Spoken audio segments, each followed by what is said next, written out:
My name is Margaret Ellison, and I'm 68 years old. I've lived in the same cedar, shingled house on the edge of Brookhaven, Oregon, for more than half my life. My late husband built the porch with his own hands. I planted the maple tree out front the year our daughter was born. That house was my anchor. Or so I thought. I wasn't thinking about recovery. I was thinking about the silence. The kind that seeps into your bones when people have already decided you're not coming back. For 20 days, I lay in a hospital bed after a bout of pneumonia nearly took me under. I watched the clock above my head tick through the hours while the fluorescent lights hummed overhead. My son Aaron called twice, short, clipped conversations that felt like calendar reminders, not worry, no flowers, no get-well cards, just a tray of tasteless food and the smell of antiseptic. It was the night before my discharge when I overheard two nurses at the station outside my door. They weren't speaking about me directly, but their voices carried. Her family's been busy at the county recorder's office. Really? What for? Something about property paperwork. Poor woman probably doesn't even know. The words hit me like ice water. Property paperwork. I told myself it could be anything. A tax form. An insurance update. But it lodged in my mind like a thorn I couldn't stop touching. The next morning, they handed me a manila envelope of instructions and wished me luck. Aaron didn't come to pick me up. No text. No call. I could have asked a friend for a ride, but something in my gut told me to move quietly. If there was something I wasn't supposed to see, I wanted to catch it before anyone had time to hide it. I asked the taxi driver to drop me a block from my house. The late morning air was sharp with pine and rain as I walked the rest of the way, my overnight bag digging into my shoulder. From the corner, I could see the roofline, the porch, the maple tree my husband planted. But something was wrong. The shutters were a glossy navy blue instead of weathered brown. The porch boards, once creaky but sound, looked freshly replaced. Even the mailbox was gone. Replaced by a sleek black one stamped with the Clayton family in polished silver letters. My chest tightened. I'd never heard of a Clayton family on this street. The front door opened before I could knock. A woman I barely recognized, Lydia, Aaron's wife, stood there, one hand still on the knob, her eyes flicking wide like she'd seen a ghost. And then, from behind her, Aaron appeared, hair messy, shirt untucked, his expression shifting from surprise to something else. And just like that, I knew the nurses were right. "Aaron?" I said, my voice flat, testing the sound of my own son's name in that doorway. "Mom, you're home." His tone was light, almost casual, but the slight hitch before the last word told me it was anything but a welcome. "Looks that way." I stepped forward, but Lydia didn't move. Her hand gripped the edge of the door, white-knuckled, as if she could keep me outside by sheer will. Aaron cleared his throat and stepped aside just enough to let me through. The first thing I noticed was the smell. Faintly sweet, like new paint. Not the comforting scent of lemon oil I used on the furniture, but something cold and sterile, like a showroom. The hallway was stripped of its history. Where family photos once hung, my wedding picture, Aaron's kindergarten graduation, the framed quilt his grandmother made. There were now uniform prints of wildflowers in neutral frames. A rug I'd never seen lay neatly in the entryway. Swallowing the sound of my shoes, I moved slowly, my hand brushing the wall as I walked. It was smooth now, the texture of years of dings and patched nail holes erased. The faint grooves where I'd marked Aaron's height as he grew were gone, painted over in soft gray. "You've redecorated," I murmured. "It was Lydia's idea," Aaron said quickly. "Just keeping things fresh while you were gone." "Fresh," I repeated, my voice flat. Lydia disappeared into the kitchen without a word. The silence between us stretched, filled only by the distant clink of glass from behind the doorway.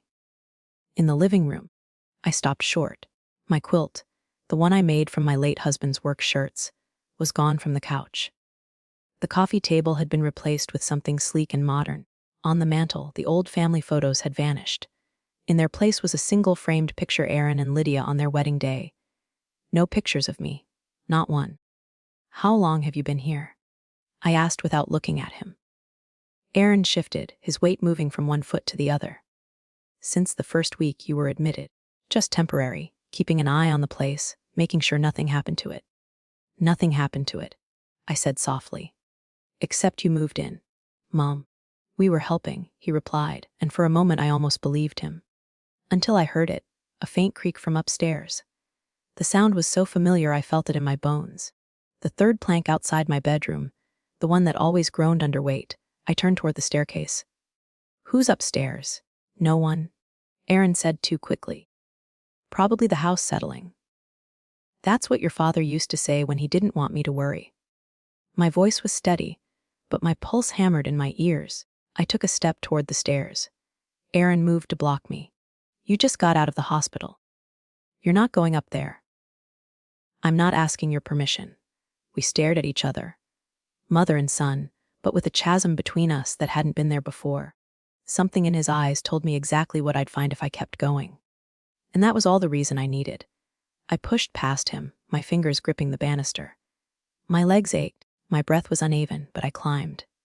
At the top, the hallway looked wrong, my runner rug gone, walls painted the same cold gray as downstairs.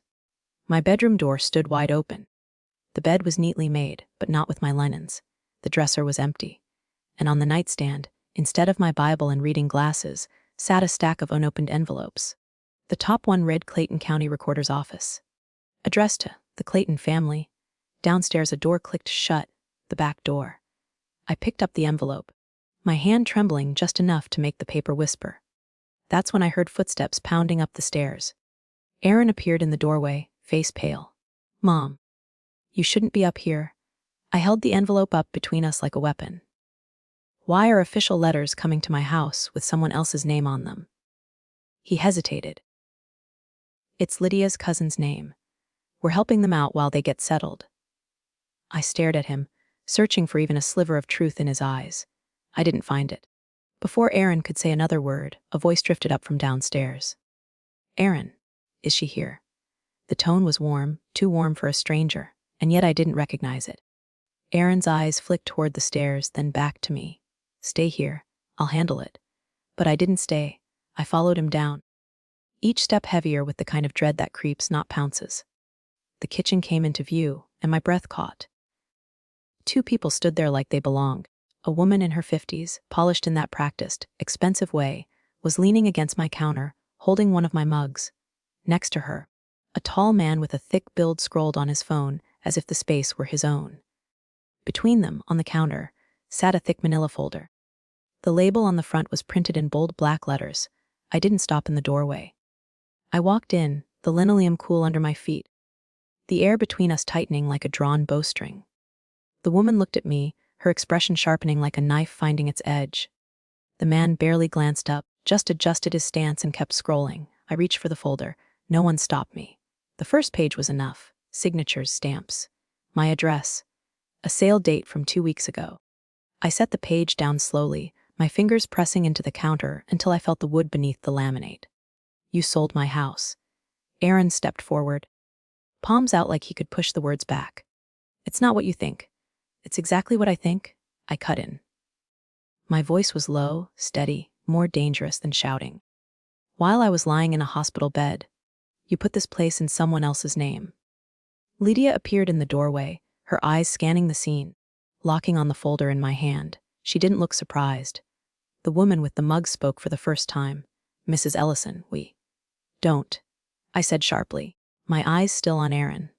"Don't speak to me like we're in some polite transaction. This is my home. Every wall, every board, every nail mine." The man finally put his phone away. "We bought it fair." I turned to him, my voice flat but cold enough to frost glass. "No. You bought a theft."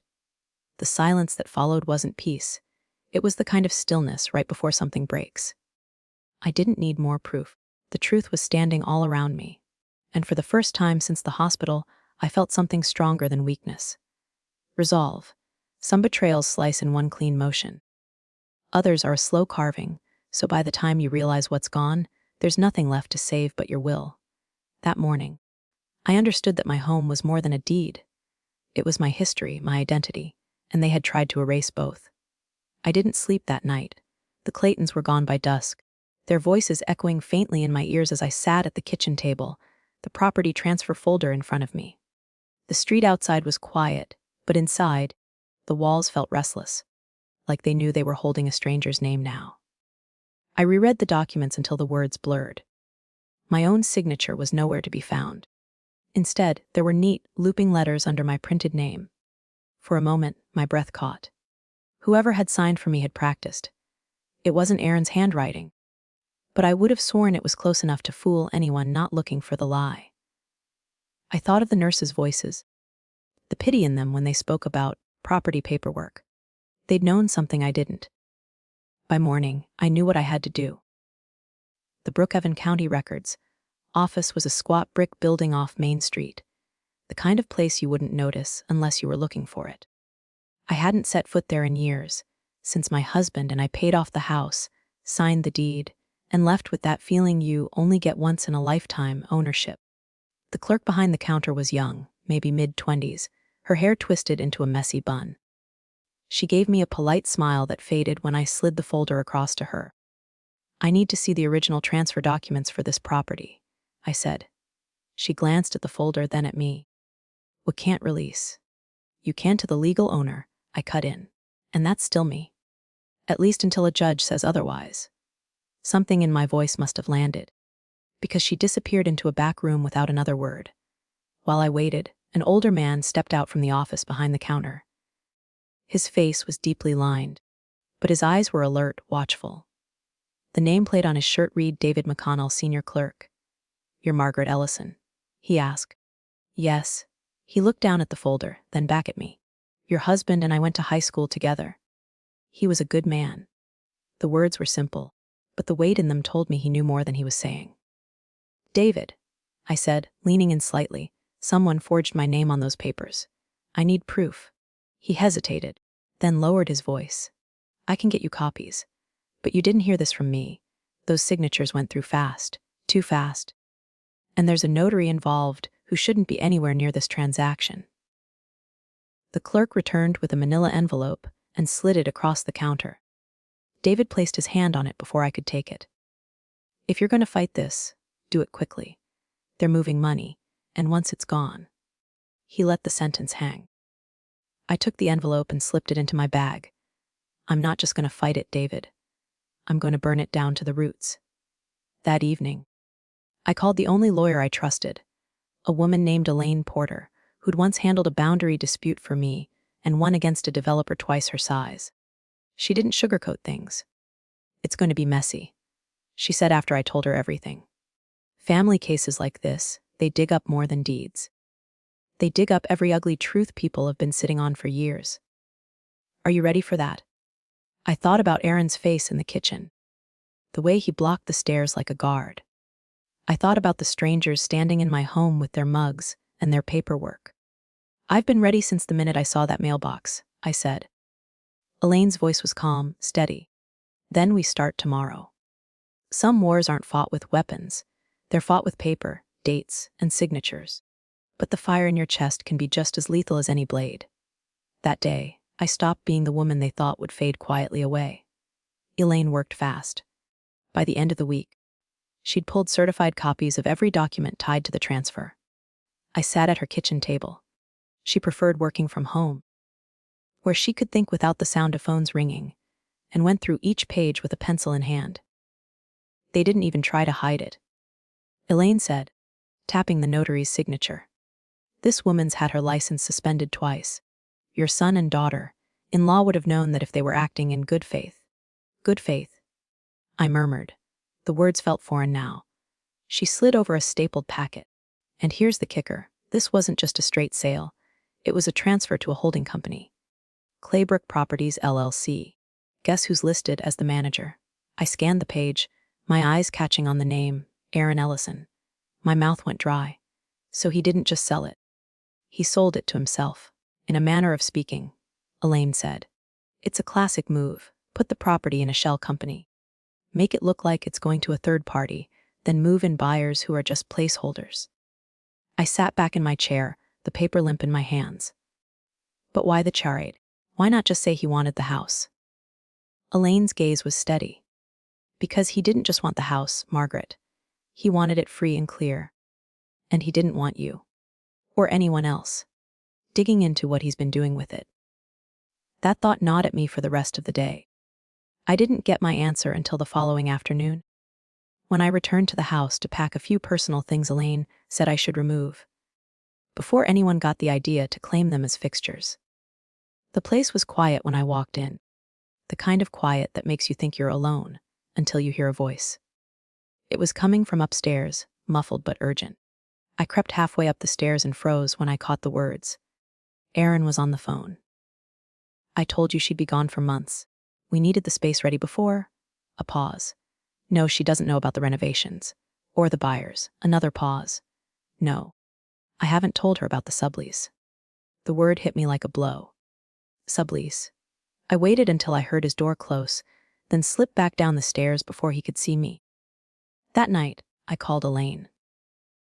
They're not living there because they need a place, I said. They're living there because they've turned it into something else. I don't know what yet, but they're making money off it. Elaine's voice was measured. Then we dig into the holding company's records. If there's a sublease, it has to be registered somewhere. And if they've made one false filing, odds are they've made more. For the first time since I'd stepped off that hospital curb, I felt a spark, not of rage, but of something sharper, leverage. Sometimes the first truth you uncover is just a doorway to a darker room. And once you've seen it, you can't unsee it. You can only step through and face whatever's inside. Elaine was right. If there was a sublease, it had to leave a paper trail. 2 days later, she called me to her office. Not her kitchen this time. Her real office, the one with glass walls and a view of the courthouse. On her desk sat a single printout. I pulled the Claybrook Properties rental filings. She said, "There's a sublease on your address, and you're not going to like who signed it." I sat down slowly. Show me. The paper was a scanned copy of a lease agreement. Tenant name Clayton Recovery Housing LLC. Term 12 months. Purpose, transitional housing for select clients. I frowned. What does that even mean? Elaine's mouth was a grim line. It's a front. I've seen this before. Halfway housing, rehab overflow, sometimes even off, the book's tenants who pay cash. It's legal if the zoning's right. But it's a cash cow for whoever holds the lease. The words felt heavy in the air. So my home is now a boarding house. Not just a boarding house, Elaine said. I ran the LLC. Guess who's listed as an operations consultant? I didn't have to guess. Erin. The pieces started locking together in a way that made my stomach churn. The fresh paint. The stripped walls, the missing furniture. They hadn't just been freshening things up for themselves.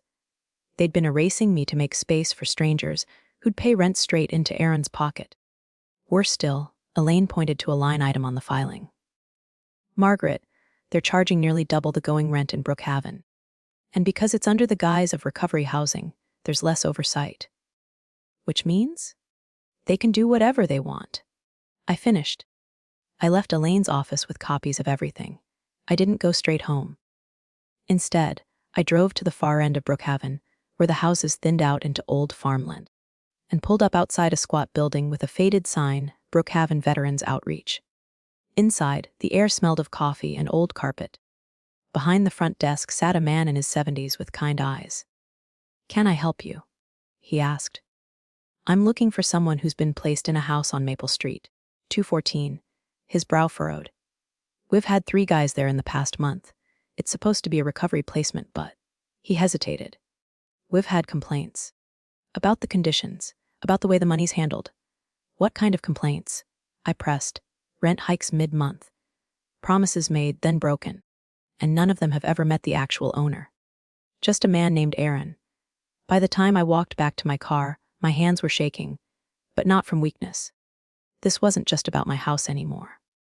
Erin had turned it into a profit machine built on people who had nowhere else to go. People who trusted that the roof over their head was safe. And he'd done it under my name. Betrayal is bad enough when it takes from you. But when it takes from others in your name, it becomes something uglier. Something you can't walk away from without becoming complicit. I didn't call ahead. I didn't give him the chance to clean up the truth. It was late afternoon when I walked up the driveway, the sky bruising with the first hints of evening. Erin's truck was parked out front. No other cars good. I wanted him alone. The door wasn't locked. That told me something already. In the past, he'd have scolded me for keeping it unlocked. Now, he treated it like his territory. He was in the living room, half watching a muted sports game. one foot propped on the coffee table I didn't recognize.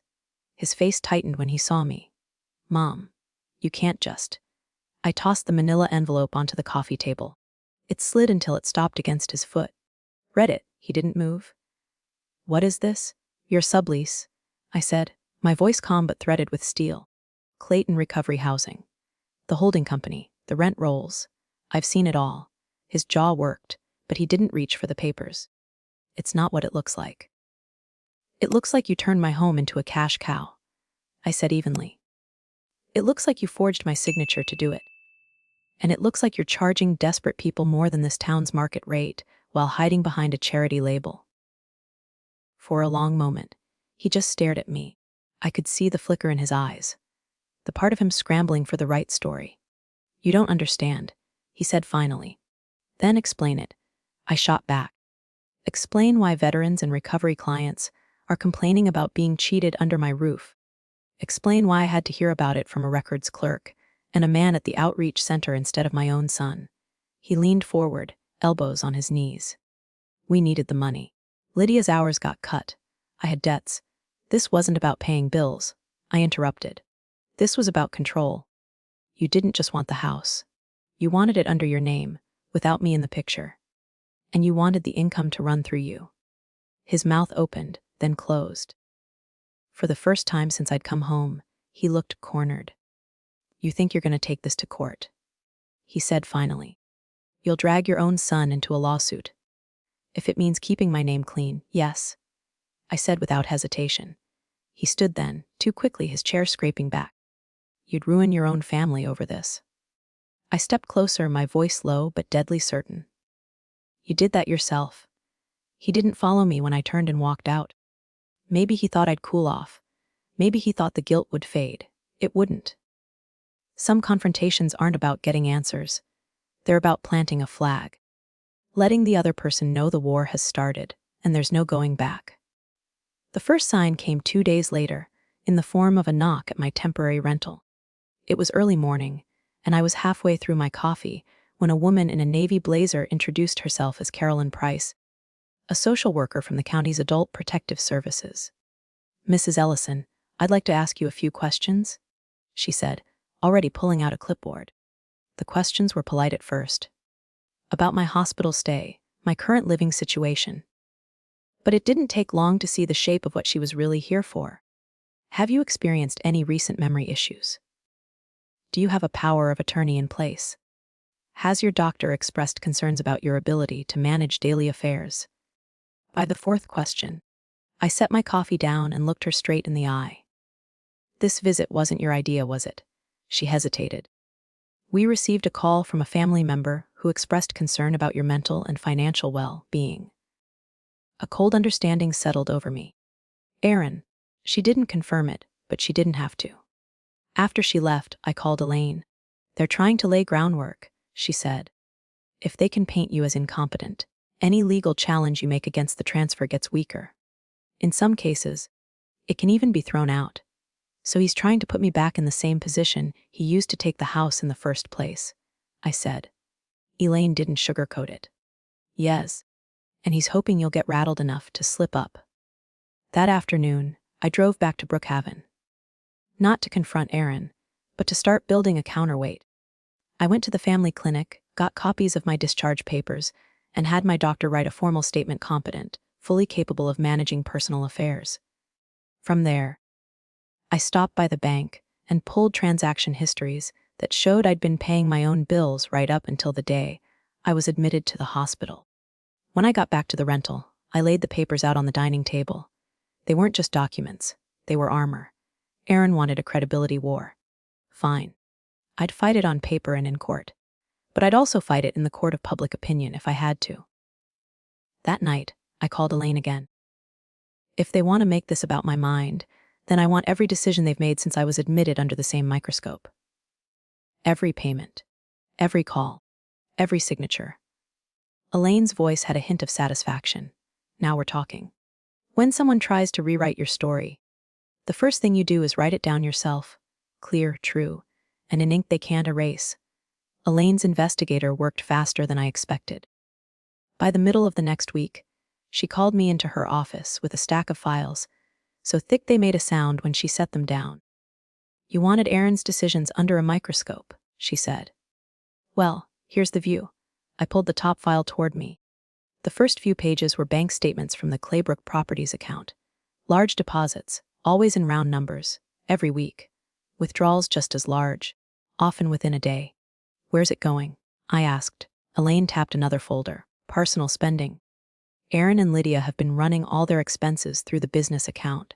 Vacations, electronics, even a down payment on a new SUV.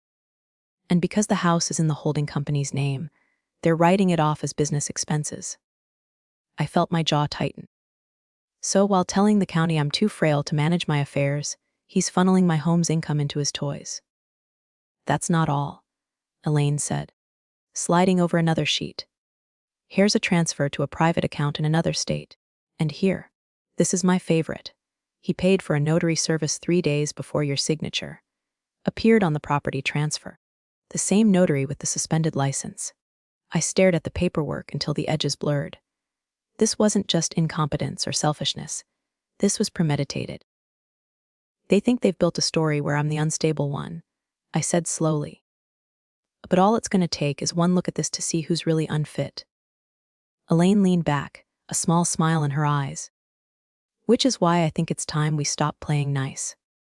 We file a preliminary injunction to freeze the property, lock the rental income, and start discovery on the holding company."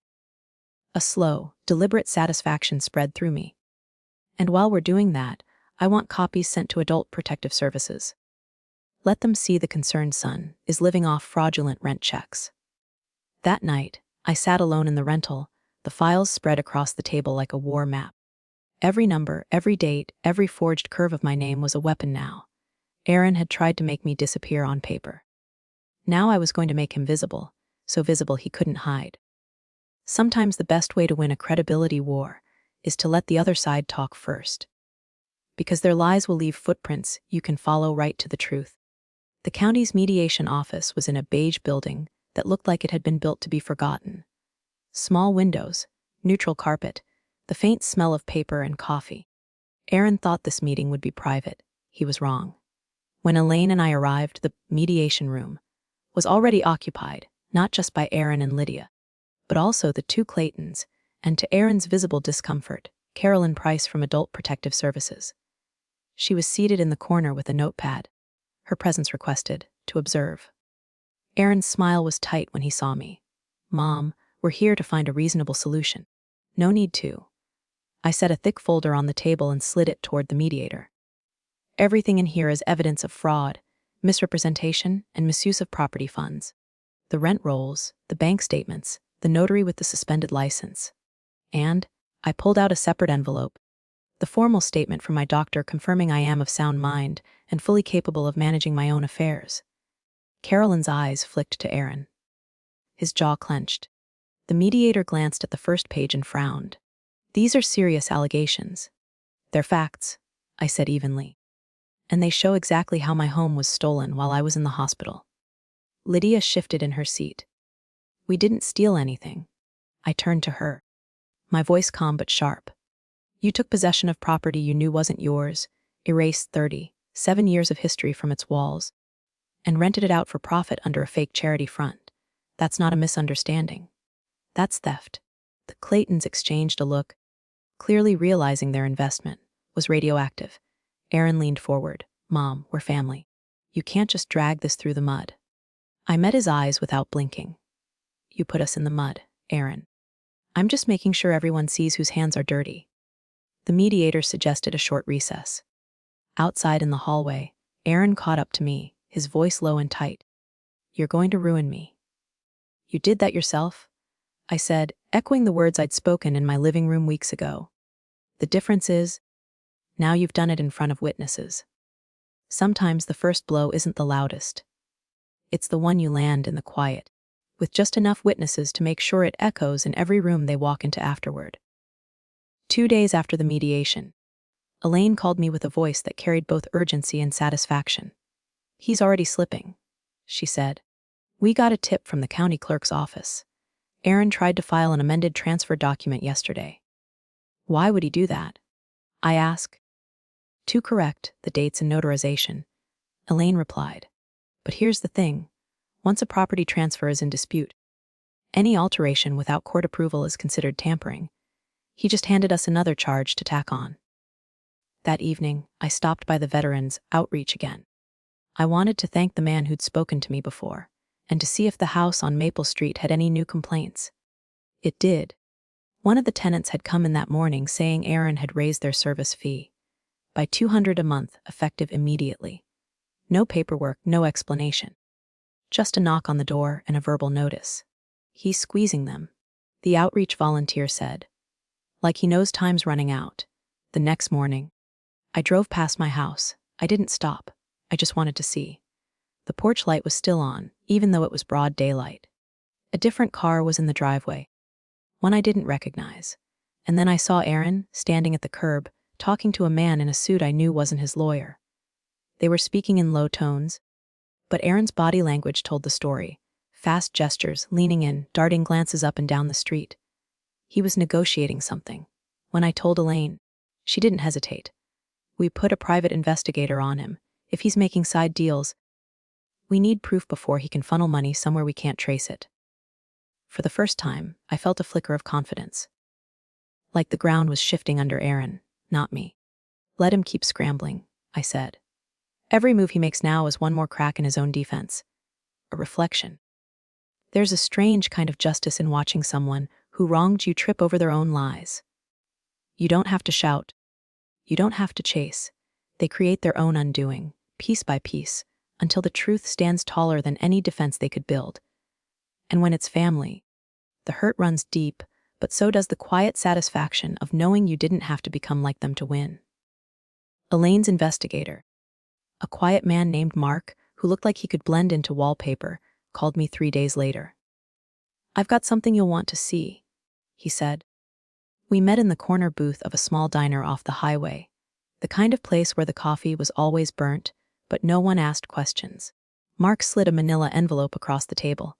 Inside were photographs, grainy but clear enough. Aaron sitting at an outdoor cafe downtown, across from a man I didn't recognize. Tall, expensive-looking suit, the kind of confidence that came from being used to giving orders. "That's Victor Hanley," Mark said, "real estate developer, not a clean one.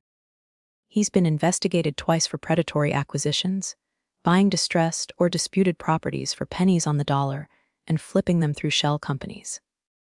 I stared at the photo. Aaron was leaning in, nodding like a student taking notes from a teacher. "There's more," Mark said, pulling out another photo. This time it was Lydia, stepping out of a bank with Victor. She was holding a thick envelope, her smile tight and practiced. I felt something cold settle in my chest. So it's not just them playing landlord for extra cash. This was part of a plan? Mark nodded. "My guess? Aaron sold him an interest in your house. Or promised it, before you were even discharged from the hospital. The Claybrook Properties setup makes it look like Aaron owns it outright, so Hanley can flip it or leverage it for financing." I closed the folder. "And Hanley probably doesn't care about the mess he leaves behind." Elaine's reaction was immediate when I told her. "This takes it out of family drama territory and straight into corporate fraud. It also means we have a bigger target and bigger leverage." That night, I sat in the rental with the photos spread in front of me. Aaron's betrayal had been personal from the start, but now I saw the shape of something larger. This wasn't just about one house. It was about a network that fed on moments of weakness. And if they thought I was still weak, they were about to learn what 20 days in a hospital bed can give a person. Time to think about how to fight back. The worst betrayals often have more than one hand on the knife. And when you finally see every hand in the act, the wound changes. It stops feeling like the end of your story and starts feeling like the beginning of their reckoning. Elaine always said that timing in a fight like this mattered more than the evidence itself. "Catch them when they think they're untouchable," she told me. "That's when they tell you more than they mean to." Which is why, when Mark called to tell me Victor Hanley was speaking at a community investment luncheon at the Brookhaven Country Club, I didn't hesitate. I wasn't a member, but I didn't need to be. The event was open to the public for a $50 ticket, and the proceeds were supposedly for local revitalization projects. I arrived early, sitting at the far end of the banquet room with a view of the doors. The place smelled faintly of polished wood and expensive cologne. Victor walked in like he owned the air around him. Navy suit, silk tie, that half-smile people wear when they're already calculating the profit margin of the room. I let him start his speech before I made my move. He talked about unlocking potential in underutilized properties, about breathing life back into forgotten spaces. I wondered if he practiced those phrases in front of a mirror. When the applause ended, guests began mingling. I stepped into his path just as he was shaking hands with a councilman. "Mr. Hanley," I said, my voice even. He glanced at me, polite but distracted. "And you are?" "Margaret Ellison. You're doing business with my son." That got his attention. His smile didn't falter, but his eyes sharpened. "Ah, Aaron, fine young man. We're working on a project together." "You mean my house?" I said flatly. For the first time, the mask slipped, a fraction of a second. But I saw it, the faint tightening at the corners of his mouth, the pause before his answer. "I'm afraid I don't discuss clients' private matters." "This isn't private," I said, leaning in just enough for only him to hear. "It's theft. And I have every document, every signature, every payment that proves it. You've been here before, haven't you? You know exactly how far you can push before people give up fighting." His gaze stayed locked on mine. "Mrs. Ellison, I think you're mistaken. And I think this conversation is over." I stepped back, letting him pass. But as he moved on, I caught the faintest twitch in his jaw, a tell. He wasn't worried yet, but he was aware now, and awareness was the first crack. That night, Elaine called. "So, how was Hanley?" "Polished," I said. But I got under his skin, and next time, I won't just be introducing myself. Predators don't always come with fangs showing. Some arrive in silk ties, shaking hands, smiling for the camera. But you can always tell when you've found the predator's eyes. Because they never quite hide the moment. They recognize you're not prey. It was early evening when my phone rang. The number was unfamiliar, but the area code told me it was local. "Mrs. Ellison." The voice on the other end was a little shaky, like the caller was deciding whether they'd regret this. "This is Margaret," I said. "My name's Linda Carter. I work part-time at the Brookhaven Gazette. You don't know me, but I think you need to know what's about to hit tomorrow's paper." I set my coffee down. "Go on. There's going to be a feature story, front page, about Victor Hanley's revitalization efforts." She hesitated. "It mentions your address. It says the property was in bad shape, that the transfer was necessary for safety reasons, and—" Linda paused again, her voice tightening. "It implies you weren't able to keep up with it because of declining health." The words dropped like stones. "Is my name in it?" I asked. "Yes, but not directly accusing you of anything, just painting a picture. And in a small town like this, that's enough." After I hung up, I sat in silence for a moment. The strategy was obvious. Victor was building a public record, not in court filings but in people's minds. By the time we got to trial, he wanted the story already told. A noble developer, a responsible son, and a fragile old woman who should be grateful someone stepped in. I called Elaine immediately. "They're getting ahead of us," she said. "We knew this was coming, but it's sooner than I thought. If this goes to print without a counter, you'll be walking into court with a jury pool primed against you." That night, I pulled out the folder of evidence again. The rent rolls, the bank transfers, the notary's suspension record. I added the photo of Lydia leaving the bank with Victor. If they wanted to play this in the court of public opinion, I could play there too. But I'd do it carefully, one leak at a time, each one impossible to ignore. Tomorrow, I'd pay a visit to someone who knew how to turn truth into ink. Lies spread fastest when they wear the clothes of a good story. If you want to stop them, you don't just speak. You speak so clearly that even the echo knows the truth. The Brookhaven Gazette's office was wedged between a hardware store and a nail salon, its front window cluttered with old headlines yellowed by the sun. Inside, the air smelled faintly of ink and dust, with the low hum of an ancient printer in the back. Linda Carter was waiting for me by the front desk, her dark hair pulled into a messy bun, reading glasses perched halfway down her nose. "You came?" she said, almost like she hadn't been sure I would. "I'm not going to sit at home and let Hanley write my obituary while I'm still breathing. I told her. She smiled faintly and gestured for me to follow her to a small desk in the corner. Piles of folders leaned precariously against the wall, and a coffee mug with "World's OKS Journalist" printed on it sat by her keyboard. "I can't spike the story outright," she said quietly. "Victor's bought too many ad pages for that. But I can make sure your voice gets printed alongside his. That means facts, solid ones." I set my folder on the desk and opened it. Rent rolls, bank statements, the suspended notary's record, and the photo of Lydia leaving the bank with Victor. Linda flipped through each page, her eyebrows climbing higher. "This isn't just a rebuttal," she murmured. "This is its own headline." "I don't want spin," I said. "I want truth. And I want it in ink before he can paint me as someone I'm not." She leaned back in her chair, already thinking in column inches. "I can do an investigative piece. Lay it out step by step, let the readers connect the dots. But once it's out, it won't just be the paper reading it. Hanley's going to know exactly where it came from." "Good," I said. "I want him to know." As I left the Gazette, I felt something shift. For weeks, I'd been playing defense, answering blows as they came. Now, for the first time, I was choosing where to aim mine. The ink wouldn't dry before the phone calls started, and I'd be ready for every one of them. Sometimes the most dangerous weapon isn't a fist or a gavel. It's a truth printed where everyone can see it. Because once the words are out there, they can't be taken back, no matter who tries to buy the page. The Gazette hit the stands on a Thursday morning. I was at the diner by 7 a.m., coffee in hand, watching customers pick up their copies from the rack by the door.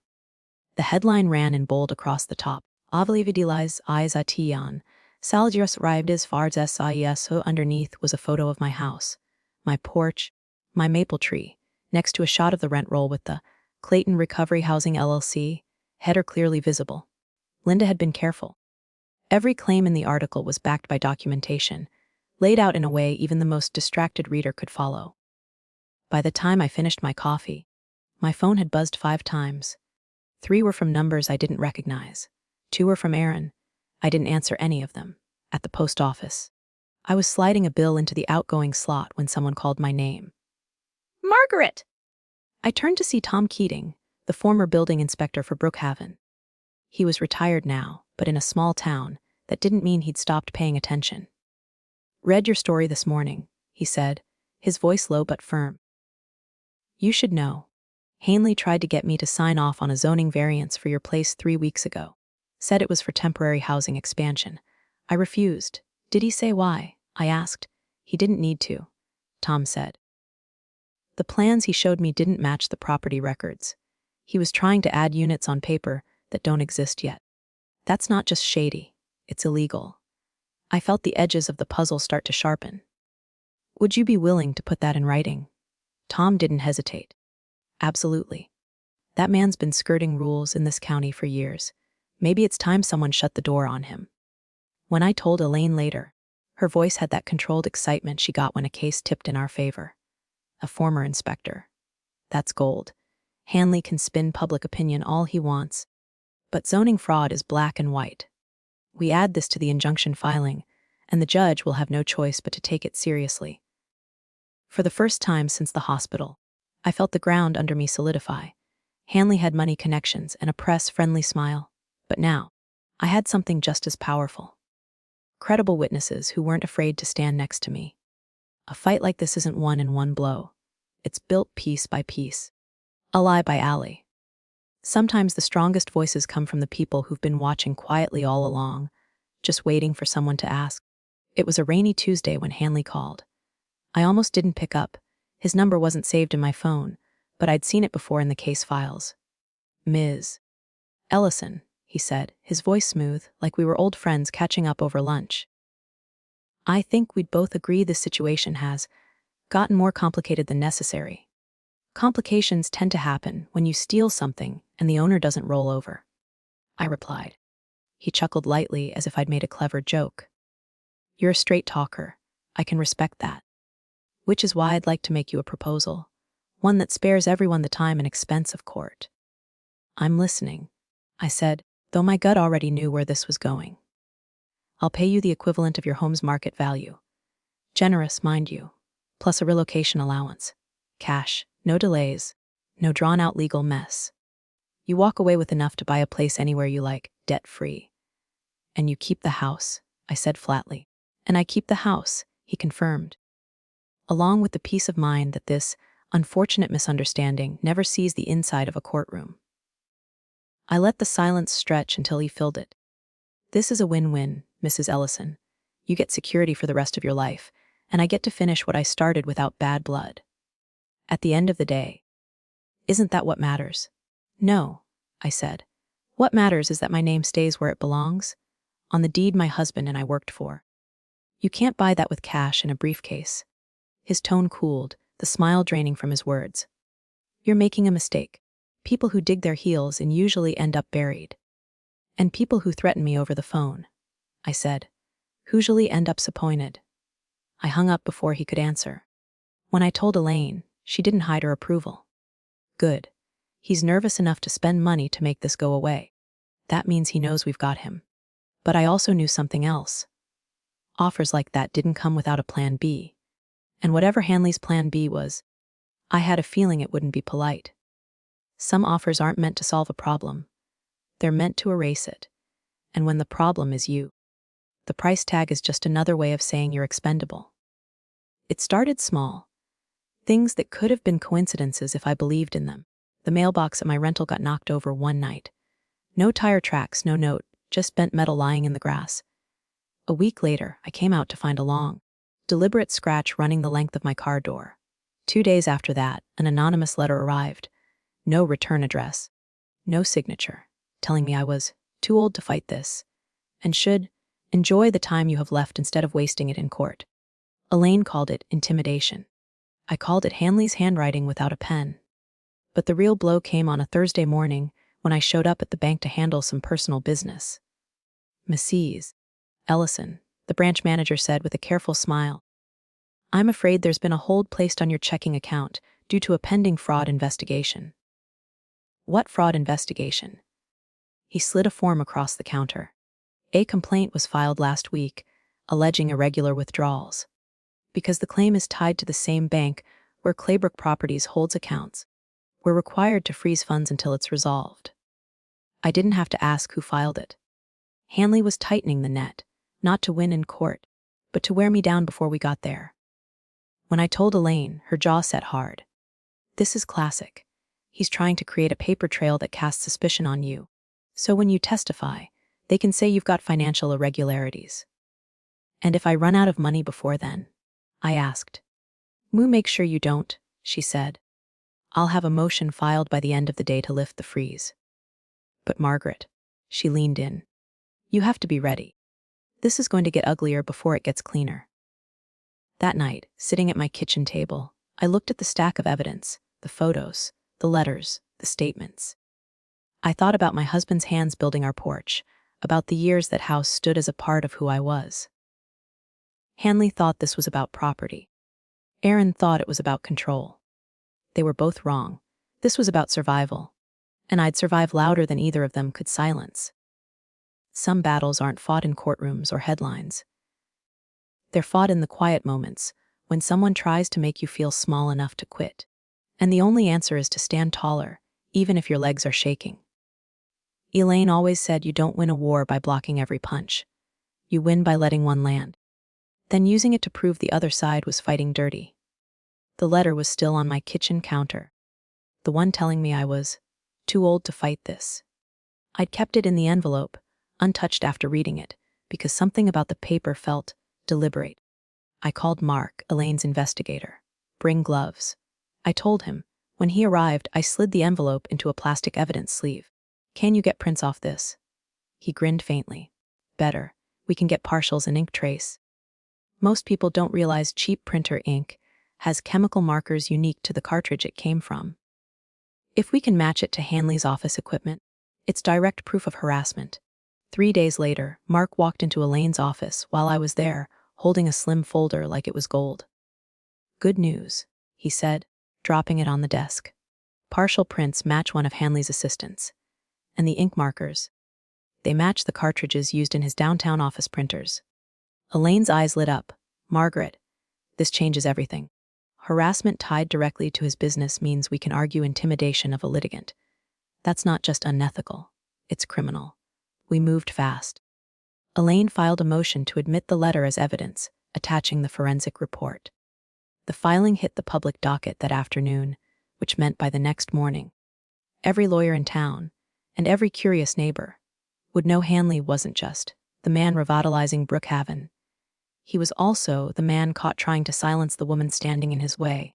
When I walked into the diner the next day, conversations dipped, eyes followed.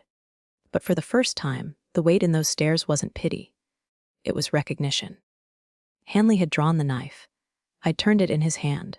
Sometimes the best move isn't to dodge the hit, it's to let it land. Then show the world the bruises and who left them. Because the truth, when proven, can hurt a reputation more than any rumor. It was late afternoon when Aaron showed up at my rental. No call, no text, just a knock that didn't sound like his usual impatient rap. This one was hesitant, almost rehearsed.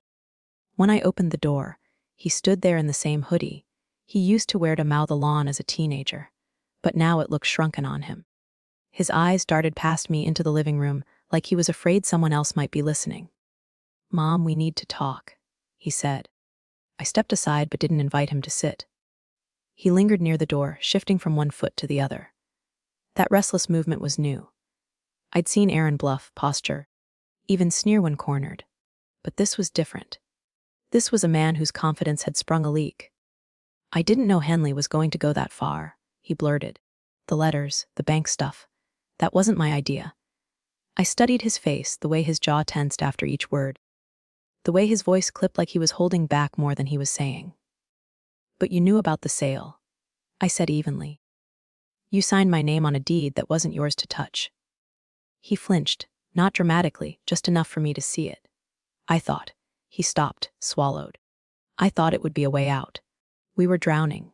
Lydia lost her job, I had bills stacking up. Hanley made it sound like the easiest thing in the world. Temporary. You'd come home and we'd work something out. Temporary. My voice was calm, but the air between us felt heavier. "You erased me from my own home, Aaron. You painted over my life. What part of that was supposed to be temporary?" He looked down, rubbing the back of his neck like he used to when I caught him lying about breaking a window as a boy. But this wasn't a broken pane of glass. This was the fracture in the person I thought I'd raised. In that moment, I understood something painful, but freeing Aaron was afraid. Yes, but not of losing me. He was afraid of losing himself, his job, his marriage, the image of the man he told himself he was. And in his mind, those things were worth more than the truth. "Mom," he said quietly, "if you take this to trial, Hanley will burn me to save himself. He's already hinting I was the one who pushed for the sale." "Were you?" His eyes met mine for the first time in the conversation, and there was no answer. Just the kind of silence that confirms more than words ever could. When he left, I didn't feel the surge of victory I thought I might. What I felt was sharper, resolve, tempered by the ache of knowing that the fight ahead wasn't just against Henley. It was against my own son's choices, his cowardice, and the part of me that still wanted to protect him. There's a moment in every betrayal when the mask slips. Not because the betrayer wants it to, but because the weight of what they've done is too heavy to hold up forever. And seeing that moment doesn't make the wound smaller. It makes it deeper. 2 nights after Aaron came to my door, Mark, the investigator, called. "You might want to sit down," he said. "Your son just met with someone Hanley's not going to be happy about." I was already at the kitchen table, my legal files spread around me like a fortress. "Oh, guy named Patrick Monroe, former project manager for Hanley. They met at the Hollow Pine Motel on Route 7. No Hanley. No Lydia. Just the two of them." The next morning, Mark handed me a set of photos. Aaron sitting in a dimly lit motel room with a man I didn't recognize. They were leaning close, papers between them, Aaron's posture tense but forward, like a man trying to convince someone of something urgent. "What's Monroe's story?" I asked. "Fired last year. Sued Hanley for unpaid bonuses. Lost the case. But not before he kept a whole archive of Hanley's internal memos and financials. The kind of stuff that doesn't belong in the open, but would ruin him if it did. And Aaron's going after it." Mark shrugged. "Looks like it? My guess. He's cutting a side deal to save his own neck. Maybe even trade you for immunity. It hit me then. Aaron wasn't moving toward me out of remorse. He was moving away from Hanley because he'd calculated the odds and decided the better bet was to jump ship before it sank. I'd raised a boy who used to believe in fixing what was broken. Somewhere along the way, he'd become a man who just found a bigger boat. That evening, I called Elaine. "If Aaron brings us Monroe's files," she said, "it could break this wide open. But we'll have to handle it carefully. If Hanley smells betrayal, he'll shut every door before we can walk through it." "And if Aaron's not actually trying to help me?" I asked. "Then we use whatever he brings to help ourselves. Intentions don't win cases, evidence does." That night, lying awake, I realized the cruelest twist in all of this. Aaron's survival and my justice might now depend on the same stack of stolen papers. And whichever of us got to them first would control the ending of this fight. Sometimes an enemy becomes an ally, not because they've changed, but because the wind has. And trusting them isn't hope, it's strategy, sharpened by the knowledge that the same blade could turn back toward you at any moment. Aaron called just after sunset. His voice was low, almost whispering. "I have something you need," he said. "But I can't just hand it over." I could hear traffic in the background, the faint hum of tires on asphalt. "Where are you?" "Parking lot behind the old feed store." 15 minutes. "And don't bring Elaine." Every instinct told me this was a mistake. But there was something in his tone. Not fear exactly, but the edge of someone who knows the clock is about to run out. The lot was nearly empty when I pulled in. Just Aaron's truck under the flickering light of a single street lamp. He was leaning against the hood, a plain brown envelope in his hand. "This is from Monroe," he said, holding it out. "Emails, payment records, building permits, stuff Hanley doesn't want seen. It'll blow up his defense before it even gets to trial." I didn't take it. "What's the price?" Aaron's jaw worked. "You tell Elaine to take me out of the lawsuit. Make it just Hanley. You get the house, you get the win, and I walk away clean." I stared at him. The envelope between us felt heavier than any legal brief. "You forged my signature," I said quietly. "You emptied my home, rented it to strangers, and told the county I couldn't handle my own affairs. And you want me to pretend that didn't happen." "I'm giving you Hanley," he said, his voice rising. "The man who started all of this. Isn't that enough?" "No," I said. "Because you didn't just sell a house, Aaron. You sold me. And I can't give you back a name you threw away." He looked away, the muscles in his jaw tightening. "Then I guess you don't get this." He started to turn back to his truck. I stepped forward, my voice like ice. "If you walk away with that envelope, you're choosing him over me, again. And when the dust settles, the only name left in the rubble will be yours." He didn't hand it over. Not yet. But he didn't drive off either. And in that pause, the long, suspended breath between betrayal and choice, I realized something. This wasn't just my fight anymore. It was the last line between the man Aaron was and the man he was willing to become. Some choices don't just decide the outcome of a fight. They decide who we are when the fight is over. And watching someone you love stand at that crossroads is its own kind of battle. The envelope was still in Aaron's hand, the lamplight catching the sharp fold at its edge. For a moment, we stood there in that gravel lot, two shadows tangled by the same fight but pulling in different directions. "You think this is just about Hanley," I said. "But he's not the only one who's going to have to answer for what happened." Aaron's eyes flicked up to mine. "I'm trying to survive this, Mom. If you drag me into court, I lose everything. My job, my marriage, You already lost your integrity," I cut in. "The rest is just furniture in the fire." He hesitated, then pushed the envelope against my chest. "Take it." "But you didn't get it from me." I slid it into my coat without looking inside. "If I win this, it won't be because you handed me a weapon. It'll be because I didn't stop swinging." "Then don't miss," he said, turning away before I could answer. Elaine and I spent the next 2 nights combing through the documents. Monroe had been meticulous. Every payment to a dummy account, every falsified building permit, every city official Hanley had, thanked, with suspiciously timed donations. By the time we finished, Elaine leaned back in her chair. "This isn't just enough to win your case, it's enough to get him indicted." "And Aaron?" I asked. She sighed. "If we file this exactly right, We can build it so Hanley takes the brunt. But you need to understand, your son's name is still all over some of these transactions. It won't vanish just because we don't push it. I nodded slowly. I'm not here to erase him. I'm here to make sure the truth stays standing when the smoke clears. That night, I sat at my kitchen table, looking at the old brass key to my house, the one I'd kept on my ring even after they changed the locks. In a few weeks, it might open my front door again. But it would never turn back the clock to the day before Aaron chose Hanley over me.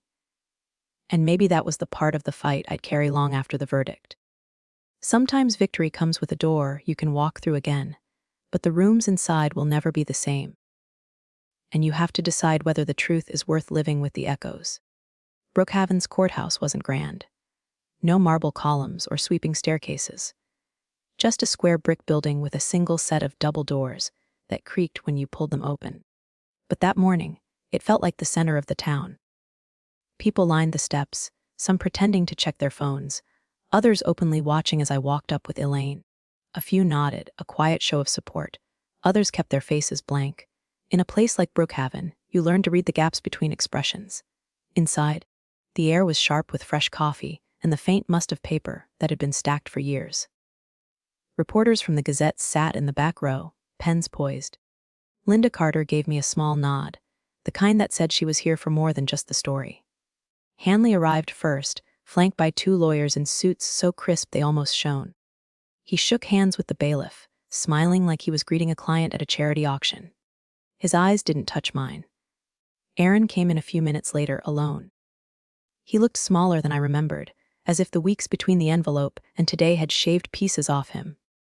He didn't look at me either, but I caught the twitch in his jaw when he saw Hanley's hand on the back of a chair that used to sit in my kitchen. Elaine leaned toward me. First day is about framing the narrative. They'll try to paint you as someone clinging to a house out of sentiment, and Hanley as the man trying to make progress happen. And Aaron, I asked. They'll keep him quiet if they can. He's a liability for both sides now. When the judge entered, the room shifted into silence. I felt the weight of every eye on me, not because I was the loudest in the room, but because I was the reason they were all here. As Hanley's lawyer began his opening statement, talking about community revitalization and protecting an asset from neglect, I watched Hanley's face. The smile was still there, but it had a stiffness to it now, like paint that was starting to crack. And somewhere behind him, Aaron sat, hands folded tight, caught between the man who had promised him a way out and the mother who had refused to let him disappear her. The first day of a fight like this isn't about winning. It's about letting the other side know you're not leaving. And sometimes, just being there is the first victory. Hanley looked perfectly at ease when he took the stand. He buttoned his jacket as though preparing for a photo, adjusted the microphone, and gave the jury a practiced half-smile.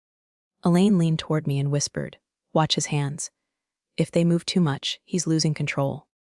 The opposing counsel began with soft pitches. "How long have you been involved in Brookhaven's development projects? What inspired you to take on the property at 214 Maple Street?" Hanley's answers were smooth, each one a neatly wrapped package tied with a bow of community service and economic opportunity. If you didn't know better, you'd think he was here to accept an award. Then Elaine stood. "Mr. Hanley," she began, her tone polite. "You've described your work at 214 Maple as a revitalization project. Could you explain why a notary with a suspended license was used for the property transfer?" The smile faltered. "Just a hair." I wasn't aware of her suspension at the time. Elaine slid a document onto the evidence projector, lighting up the screen with the notary's suspension notice. The date was 3 months before the transfer. "You're sure? Because this letter was sent to your office's listed address." Hanley's hand shifted on the armrest. "That must have been an oversight by my staff. And would that same staff have also opened the bank account for Clayton Recovery Housing LLC 2 weeks before you met with my client's son?"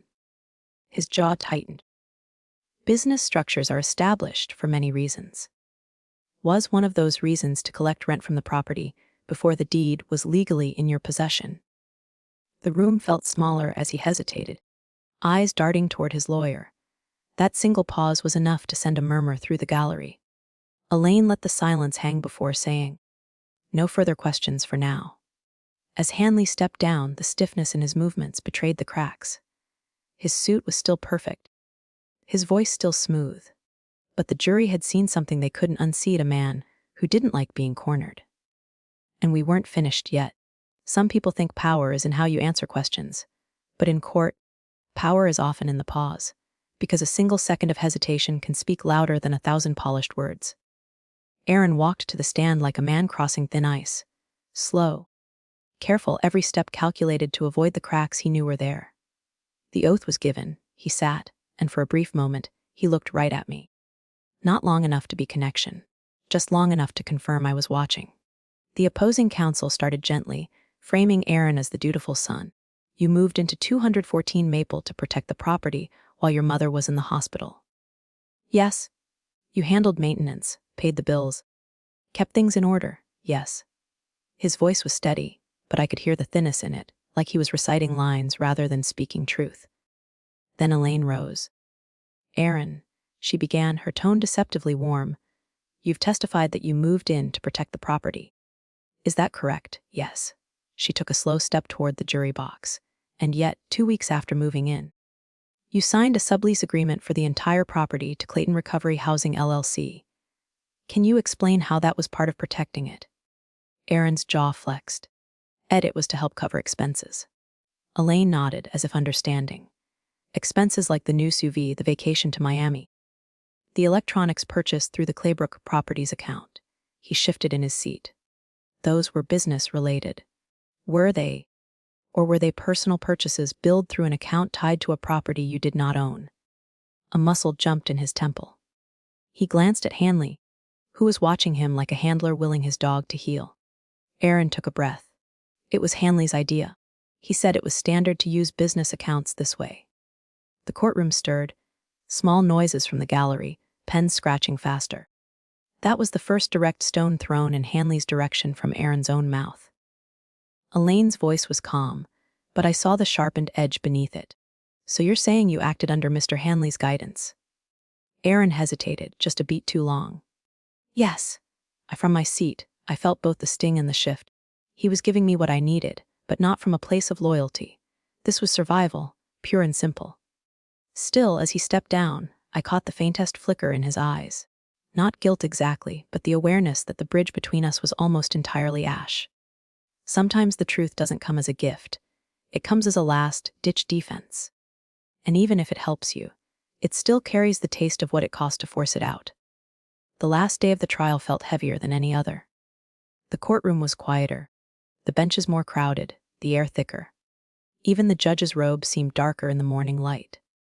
Elaine had spent her closing statement not on outrage, but on order, laying out the fraud, the forged signature, the false charity front, each piece clicking into place like the final turns of a lock. Hanley's lawyers had tried to paint me as stubborn and sentimental, but after Aaron's testimony, the jury had seen the cracks in their story. Now it was just waiting. When the jury filed back in, I studied their faces. Some looked straight ahead, others avoided Hanley's eyes. A few glanced at me, not with pity this time, but with a kind of quiet acknowledgement. The foreman handed the envelope to the judge. He opened it, unfolded the paper, and began to read. "On the matter of the fraudulent transfer of property located at 214 Maple Street, we find in favor of the plaintiff Margaret Ellison." A sound left me, half breath, half something deeper. "On the matter of damages, we award the plaintiff full restitution of the property, plus compensatory damages in the amount of." His voice carried the number, but my ears were already full with something else, the echo of my own name, intact. Hanley's face was unreadable, but his jaw was stone. His lawyers leaned in, whispering fast. Aaron sat 2 rows back, shoulders sagging, eyes on the floor. Elaine touched my arm. "You got your house back." I nodded, but my mind was already moving through the rooms. The porch boards replaced without my consent, the walls painted over, the missing quilt. I knew I could restore the house. What I wasn't sure of was how to restore what had been stripped from my family. As we stepped outside, the sun hit my face, and the murmurs from the crowd swelled. Reporters called my name, cameras clicked, but I didn't stop. The courthouse doors closed behind me, and for the first time in months, I felt the ground steady under my feet. The fight wasn't just about the walls and the deed. It was about walking out with my dignity unbroken. And that I had. Winning doesn't erase the damage. It simply draws a line where the taking stops. And sometimes, that line is the only thing that lets you step forward without carrying the whole battlefield on your back. The house was mine again, but it didn't feel like it yet. When I walked through the front door for the first time after the verdict, the air smelled faintly of fresh paint and something else. Something emptier. Like a room that had been lived in by people who never called it home. The maple tree still stood in the front yard, its leaves trembling in the late autumn wind, just as my husband had planted it decades ago. That was the only thing untouched. I moved slowly through the rooms. The floral wallpaper in my bedroom was still gone, replaced by that cold gray. The height marks in the hallway were erased for good. My quilt was missing. Probably thrown away or folded in a stranger's closet somewhere I'd never find. I thought about replacing everything exactly as it had been. But then I realized that trying to make it look the same would only remind me of how it had been taken. Aaron didn't call after the verdict. Part of me wanted to believe he was ashamed. Another part knew he might have simply moved on to the next thing, the way Hanley surely had. People like them didn't sit in empty rooms thinking about the weight of what they'd done. Still, when I unpacked the last box, I found the photo album I'd kept through the whole mess. Family birthdays, Christmas mornings, the day Aaron learned to ride a bike. I sat with it for a long time, letting the pages remind me that life is more complicated than the worst thing someone's done to you. The town quieted after the trial. The Gazette moved on to other stories, and strangers stopped whispering in the grocery store aisle when I walked past.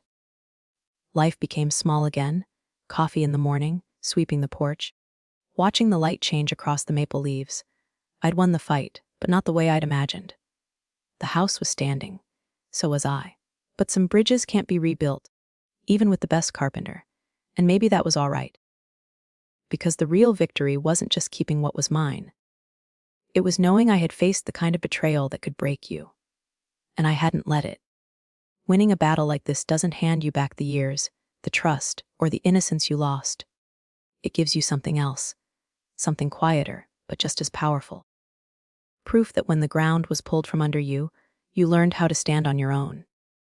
Proof that you could look betrayal in the eye, even when it wore the face of someone you once loved, and still choose to protect what was rightfully yours. The scars remain, but they no longer define you. They remind you of the strength it took to stay whole.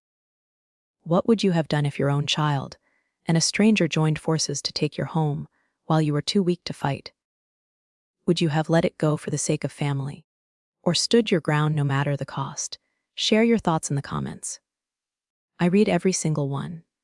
And if you believe in standing up for what's right, even when it's hard, like this video, subscribe to Telling Story with me, and turn on notifications so you won't miss our next story.